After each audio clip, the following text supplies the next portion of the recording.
Special పర్సన్స్ని కలిసానని చెప్పాను కదా, వీళ్ళేనండి Chandu square talks.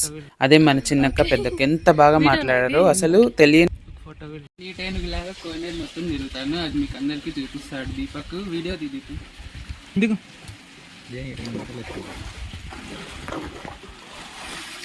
ఇలాంటి చచ్చిపోవద్దు అవి.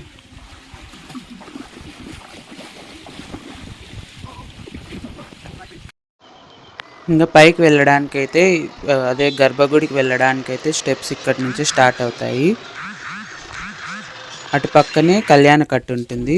ఇంకా మేమైతే టెంకాయలు తీసుకొని అయితే గుడికి అయితే బయలుదేరేసాం. అక్కడైతే ఇప్పుడు మొబైల్స్ అలో లేదు కాబట్టి నేనైతే గుడిని ఏమి అమ్మవారి దగ్గరికి వెళ్ళి ఏం వీడియోస్ అయితే తీయలేదు.